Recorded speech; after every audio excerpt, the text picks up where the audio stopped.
Sistem peredaran darah manusia.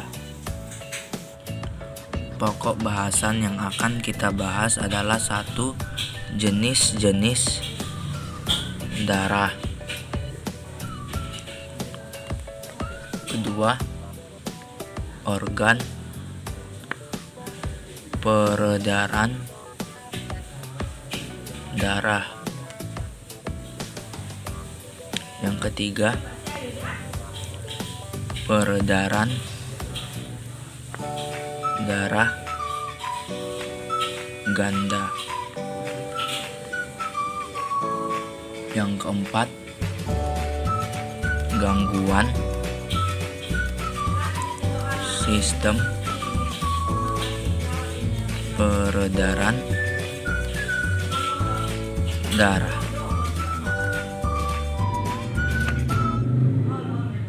Jenis darah.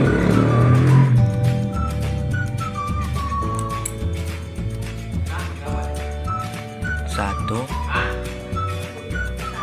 sel darah merah.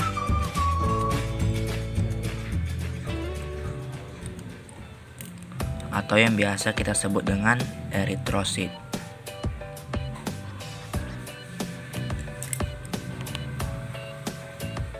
Kedua, sel darah putih.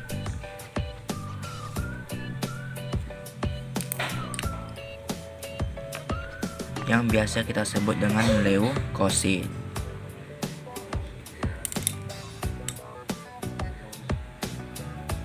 Yang ketiga adalah keping-keping darah.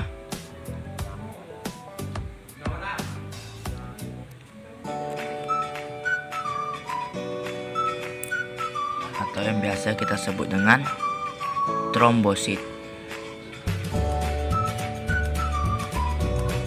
Sel darah merah berfungsi untuk mengedarkan oksigen ke seluruh jaringan melalui pengikatan oksigen oleh hemoglobin.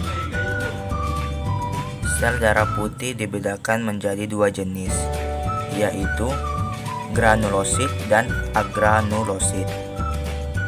Untuk granulosit dibagi lagi menjadi tiga jenis, yaitu neutrofil, eosinofil, dan basofil.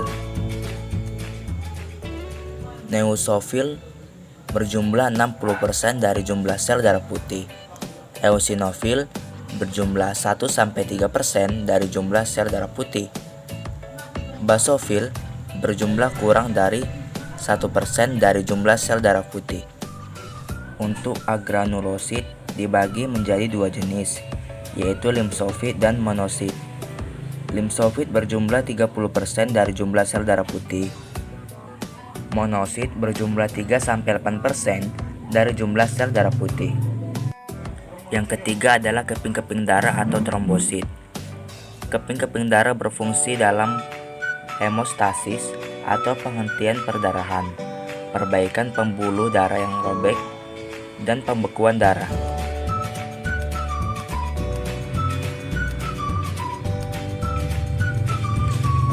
Selanjutnya kita akan membahas organ peredaran darah.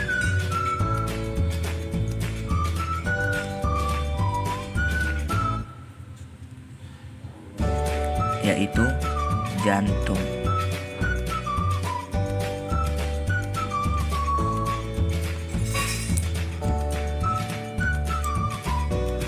Jantung di dalam tubuh manusia yaitu berjumlah 1, bukan 2, bukan 3, ataupun banyak. Jadi jantung dalam tubuh manusia itu adalah 1. Jantung dibagi menjadi 4 bagian. Kurang lebihnya seperti ini.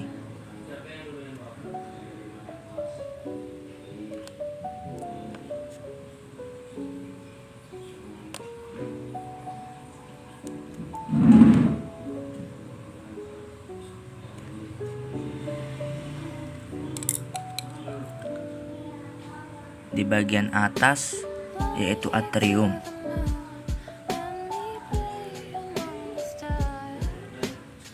Sedangkan di bawah itu ialah ventricle.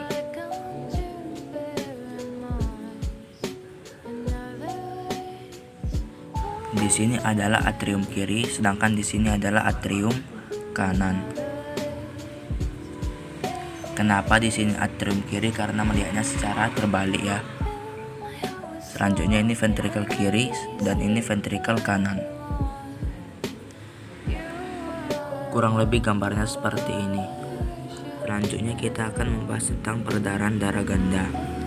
1. Peredaran darah kecil. Peredaran darah kecil itu dari jantung terus ke paru-paru dan kembali lagi ke jantung. Peredaran darah kecil kurang lebihnya dari ventrikel kanan ke paru-paru dan ke atrium kiri, atau secara lebih panjangnya dari ventrikel kanan, arteri pulmonalis, paru-paru, vena pulmonalis, dan atrium kiri. Yang kedua, peredaran darah besar.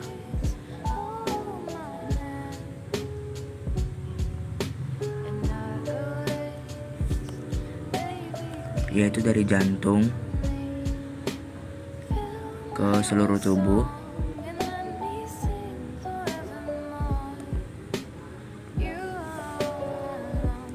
dan kembali lagi ke jantung. Berarti dari ventrikel kiri ke seluruh tubuh terus ke atrium kanan, atau bisa juga dari ventrikel kiri ke aorta, ke seluruh tubuh, ke vena cava superior atau inferior, selanjutnya ke atrium kanan. Jantung bisa lebih jelasnya dilihat di sini. Ini adalah atrium kiri ya. Atrium kiri. Ini adalah atrium kanan. Ini ventrikel kiri. Dan ini ventrikel kanan. Selanjutnya kita akan membahas tentang gangguan sistem peredaran darah. Gangguan sistem peredaran darah. 1. Anemia. Apa itu anemia? Anemia adalah keadaan saat jumlah sel darah merah atau jumlah hemoglobin dalam sel darah merah berada di bawah normal. Anemia ditandai oleh hematokrit atau persentase eritrosit dalam volume darah yang rendah. Jenis anemia antara lain anemia perniciosa yang disebabkan oleh ketidakmampuan tubuh menyerap vitamin B12, anemia gizi karena kekurangan zat besi dalam makanan, dan anemia aplastik yang disebabkan oleh kegagalan sumsum tulang memproduksi sel darah merah. Yang kedua adalah hemofilia. Hemofilia. Apa itu hemofilia? Hemofilia adalah kegagalan dalam proses pembukuan darah pada pembuluh darah yang cedera atau darah sulit membeku. Hemofilia disebabkan oleh defisiensi faktor pembekuan darah. Sekitar 80% disebabkan oleh kelainan genetik atau penyakit keturunan. Selanjutnya ada gangguan sistem peredaran darah yang bernama leukemia. Seperti apakah leukemia itu? Leukemia adalah gangguan produksi leukosit yang terlalu banyak. Leukemia dapat terjadi pada semua umur, terutama anak-anak. Pada leukemia akut, kematian dapat terjadi dalam beberapa minggu. Pada leukemia kronik, pasien dapat hidup beberapa tahun. Selanjutnya itu adalah gangguan siklemia.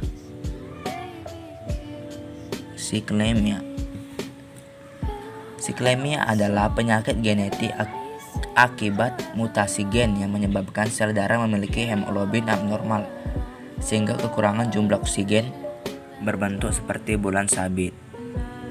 Sel sabit ini rapuh dan mudah pecah saat melewati pembuluh darah. Akibatnya terjadi anemia, penyumbatan aliran darah, kerusakan organ, dan kematian. Selanjutnya ada gangguan yang bernama talasemia.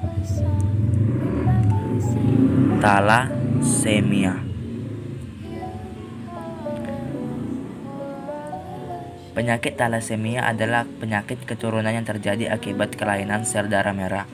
Sel darah merah berbentuk tidak normal, cepat rusak, kekurangan oksigen, dan berumur lebih pendek dari sel darah merah normal. Penderita memerlukan transfusi darah secara berulang-ulang seumur hidupnya. Penderita menjadi pucat, pusing, lemah, letih, sesak napas, sulit tidur, dan warna kulit menghitam. Akibat zat besi dari sel darah yang hancur tidak dapat dikeluarkan dari tubuhnya. Selanjutnya adalah penyakit hipertensi.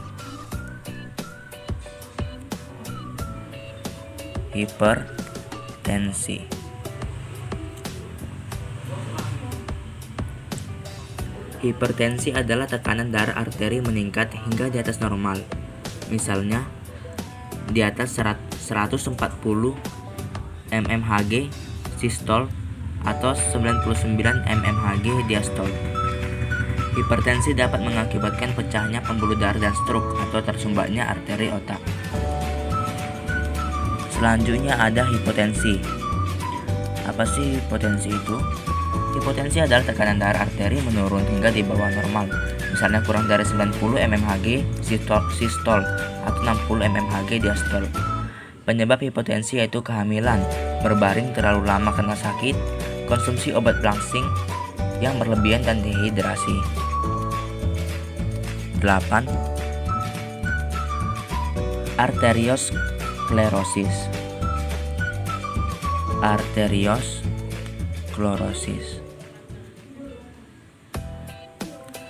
Arteriosklerosis adalah penyakit degeneratif arteri yang menyebabkan sumbatan bertahap sehingga mengurangi aliran darah.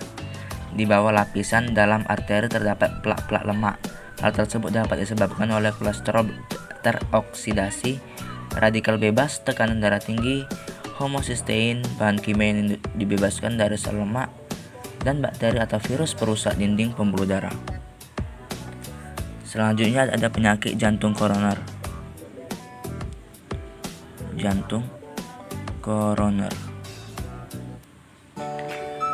koroner adalah tersumbatnya arteri koroner sehingga aliran darah yang mencapai sel-sel otot jantung hanya berjumlah sedikit.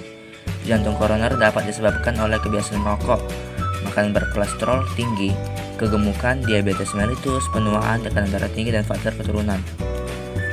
Selanjutnya ada penyakit varises.